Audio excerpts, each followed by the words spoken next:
आप सभी को राधे राधे, जय श्री कृष्णा।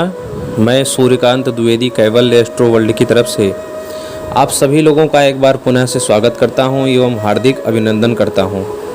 आज का जो मैं वीडियो लेकर के आया हूं, टाइटल और थंबनेल देख करके तो आप समझ ही गए होंगे कि किस लिए मैं यह वीडियो लेकर के आया हूं। तो जी हाँ, मैं उन माताओं के लिए यह वीडियो जो कि बहुत ही गुप्त सब लोग रखते हैं और बहुत ही छुपा करके इस प्रयोग को रखा जाता है, क्योंकि ये प्रयोग ऐसा है कि पुत्र प्राप्ति होना ये भी एक बहुत ज़रूरी विषय है। जिनके घर में कई कन्याएं हैं और उनके घर में ऐसा लगता है कि एक कोई ख़ानदान में दीपक जलाने वाला होना चाहिए, एक चिराग होना चाहिए, एक हमारे पूर्वजों को तर्पण करने वाला एक बालक होना चाहिए। तो ऐसी जो मनोकामना रखने वाले लोग हैं वो लोग तो इसका प्रयोग करें, इसका अच्छा फल मिलेगा, उनके घर में पुत्र प्राप्ति होगी और ये गारंटेड प्रयोग है। यह प्रयोग आपको कोई देगा नहीं, मैं इसलिए दे रहा हूँ क्योंकि हर जगह जाकर के मैं, मेरे गुरुदेव या मेरे गुरु भाई लोग हर जगह जाकर के हर किसी की सहायता तो नहीं कर सकते और हर कोई आदमी इतना सामर्थ्यवान तो नहीं रहेगा कि पैसा खर्च करके, धन दौलत खर्च करके अपना इलाज करवाए, अपने पत्नी को पुत्र प्राप्ति करवाए। देखिए, ये भाग्य बदलने वाली बात है। लोग कहते हैं कि बेटा और बेटी तो भगवान के, जी हाँ, भगवान के ही हाथ में है, भगवान ही सब कुछ देते हैं। लेकिन कुछ प्रयोग ऐसे हैं जो भगवान ने ही, ईश्वर ने ही बताए हैं और उनके ही रास्ते पर अगर चला जाए तो भगवान की ही वाणी ही सत्य होगी और उनके द्वारा बताए हुए प्रयोगों को अगर हम लोग प्रयोग करें तो कहीं न कहीं जो चीज़ आपके मन में है वह आपको अवश्य ही प्राप्ति होगी।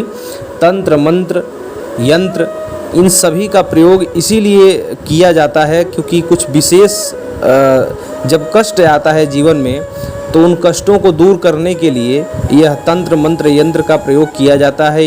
इनसे सेवाएं ली जाती हैं ताकि आपके जीवन का दुख कम हो सके। तो पुत्र घर में नहीं है, कई पुत्रियां जिसके घर में हैं, लक्ष्मियां कई बार आ चुकी हैं, एक बार ऐसा भी होना चाहिए कि अब पुत्र आना चाहिए। तो ऐसी जो इच्छा रखने वाले लोग हैं वो लोग इस तंत्र का, इसमें इसकी सबसे अच्छी बात यह है कि इसमें आपको किसी भी मंत्र का जाप नहीं करना है, कुछ भी सिद्ध नहीं करना है और किसी भी प्रकार से मंत्र का प्रयोग नहीं करना है और किसी भी को बुला करके अनुष्ठान वगैरह, पूजा पाठ वगैरह आपको नहीं करवानी है। यह प्रयोग एकदम निःशुल्क है और यह पूर्ण गारंटेड है कि आपको पुत्र ही होगा, आने वाला जो संतान होगा वह पुत्र ही होगा।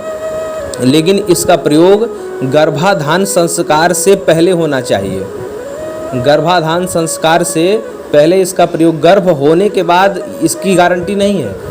गर्भाधान हुआ नहीं है उसके पहले इसका प्रयोग जो है आप लोग करेंगे तो अवश्य ही पुत्र प्राप्ति होगी।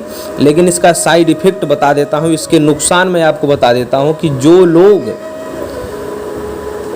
पहली बार ही, पहली संतान में ही पुत्र की इच्छा से इस प्रयोग का काम को करेंगे तो उनको होने वाला तो जो संतान होगा वह पुत्र ही होगा। लेकिन लड़की नहीं होनी चाहिए, सिर्फ पुत्र होना चाहिए। पहली संतान पे ही अगर आप लोग ये आजमाएंगे तो होने वाला जो संतान है पुत्र ही होगा, इसकी भी पूरी गारंटी है। लेकिन वह भाग्यशाली नहीं होगा और वह आप लोगों को अत्यंत दुख प्रदान करने वाला होगा। कुछ समय बाद आप लोग सोचेंगे कि यह न हुआ होता तो ज़्यादा अच्छा रहता। इसलिए पहली संतान पर ही यह प्रयोग न करें। जो पहली संतान पर इसका प्रयोग करेंगी माताएं, इस और दूसरी बात ये आपको बताता चलूँ कि इसमें ये नहीं है कि सिर्फ औरत को ये प्रयोग करना है, पुरुष और स्त्री दोनों को ये प्रयोग करना है। प्रयोग क्या करना है इसकी पूरी विधि आपको डिस्क्रिप्शन बॉक्स में मिल जा रही है, आप लोग जा कर के तुरंत देखिए और वैसा ही प्रयोग करिए। प्रयोग 20 दिन तक लगातार करना है। जो निसंतान दंपति हैं उनको संतान होगी। संतान के रूप में कुछ भी आप लोग मांग सकते हैं। कैसे मांगना है, क्या मांगना है, वो आपको नीचे विधि में दिया जा रहा है। और जिनको कई पुत्रियां हैं, सिर्फ पुत्र चाहिए, वो लोग पुत्र की मनोकामना मांगे जैसे हमने नीचे बताया है। लेकिन पहली बार ही अभी आपको अभी नया विवाह हुआ है और पहली बार ही आप लोग चाहते हैं कि पुत्र हो जाए और यह उपाय करके हम लोग सिर्फ पुत्र ही प्राप्त करें, पुत्री की हमें कोई ज़रूरत नहीं है, तो ऐसी अगर भावना रख कर के इसका प्रयोग करेंगे तो पुत्र तो होगा, ये तो सत्य है, लेकिन वह उस पुत्र से आप लोग किसी भी प्रकार का कोई लाभ नहीं ले पाएंगे। लाभ के बजाय आपको अनेक प्रकार की हानियाँ, अनेक प्रकार की बदनामियाँ आपको झेलनी पड़ जाएंगी। इसलिए आप लोग ईश्वर के विधान को बदलने की कोशिश मत करिए। जिनको बहुत ज़्यादा अनिवार्यता है वही तंत्र के प्रयोग में अपना जीवन आजमाएं, अपना भाग्य आजमाएं, अन्यथा तंत्र का प्रयोग बहुत लाभकारी तो होता ही है, तुरंत लाभ देता है, लेकिन इसकी हानियाँ भी बहुत हैं। हाँ, जिनको सत्य में पुत्र की आवश्यकता है, ईश्वर विधान समाज सब तरह से ऐसा लगता है कि पुत्र अब होना चाहिए, वो लोग इसका प्रयोग अवश्य करें। एक पुत्री वाले लोग भी इसका प्रयोग करेंगे, उनको पाप दोष नहीं लगेगा। लेकिन पहली संतान ही, अभी आपकी नई शादी हुई है और आप चाहते हैं कि बस एक पुत्र किसी प्रकार से हो जाए, आप लोग इस टोटके को, इस उपाय को आप लोग करके सोचते हैं कि पहला पुत्र हो जाए, उसके बाद हम लोग आगे सोचेंगे ही नहीं, पुत्री होनी ही नहीं चाहिए। तो इस भावना से अगर करेंगे तो पुत्र होने के बाद भी आपको उसका कोई लाभ नहीं मिलेगा और आगे जा कर के आप लोगों को बहुत ज़्यादा परेशानी झेलनी पड़ेगी। इसलिए जिनको अनिवार्य है वही लोग इसका प्रयोग करें। राधे राधे।